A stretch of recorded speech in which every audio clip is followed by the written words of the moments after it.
fête des 20 ans de la COBEF. Donc COBEF, comme si c'est l'anniversaire, c'est qu'elle est née il y a 20 ans, du besoin des femmes de trouver un emploi, des femmes peu qualifiées. Et donc elles ont rencontré différentes maisons de quartier qui les aidaient à s'insérer dans cette société, et puis elles ont voulu s'insérer à l'emploi, et c'est là que la COBEF est née, parce que s'insérer à l'emploi n'était pas facile il y a 20 ans, mais n'est pas facile aujourd'hui non plus. Moi personnellement, j'ai fait des études de périculture, mais j'ai dû arrêter. Et puis j'ai eu mon fils, mais j'ai toujours voulu travailler avec les enfants. Donc je connaissais la COBEF parce qu'à Bruxelles Formation, il y a marqué tous les centres et les formations.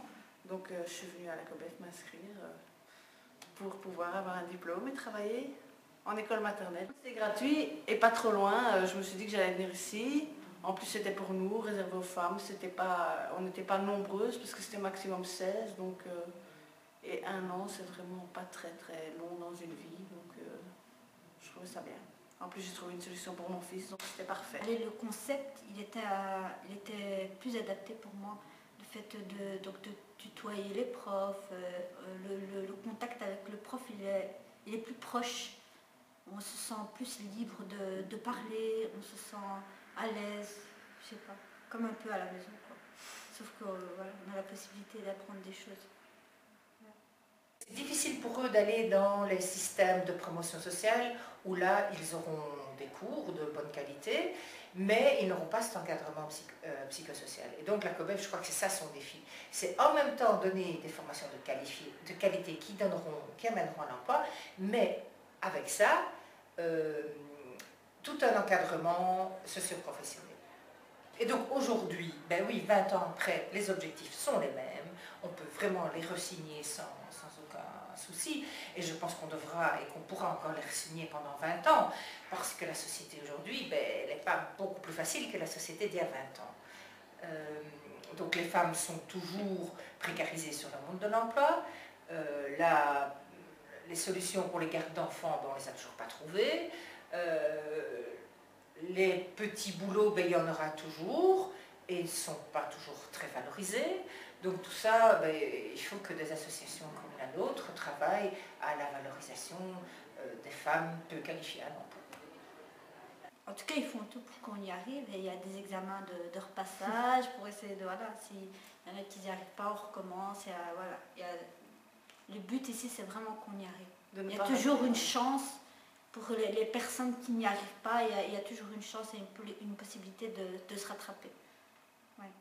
Même s'ils se rendent compte qu'après un certain temps, on n'est pas fait pour ça ou que ça ne va vraiment pas, ils nous orientent vers autre chose. Mais c'est vrai qu'ils nous aident, ils nous accompagnent.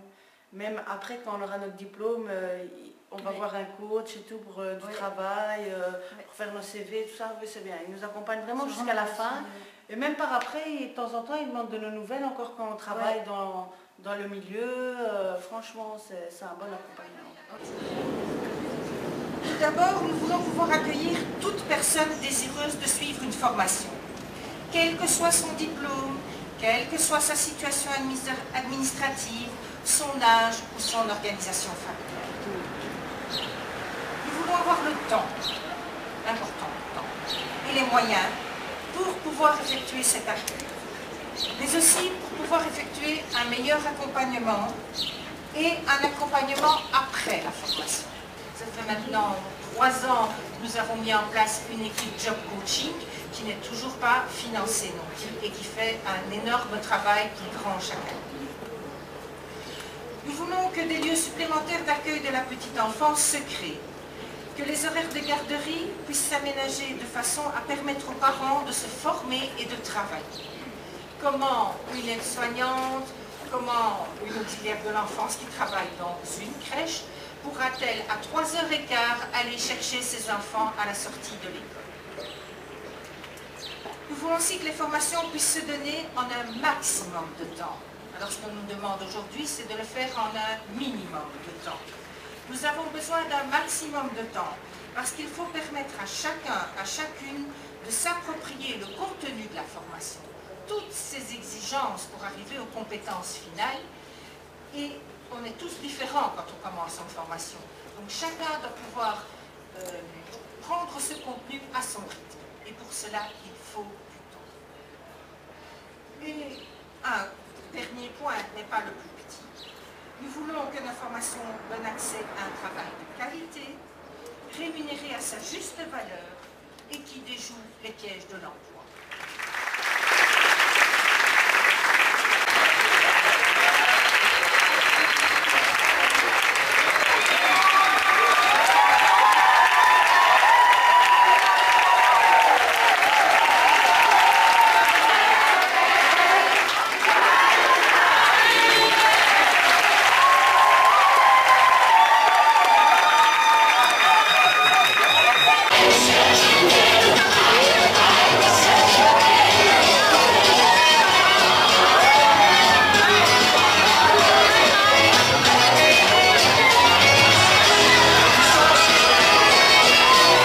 Bon anniversaire à la Cobes!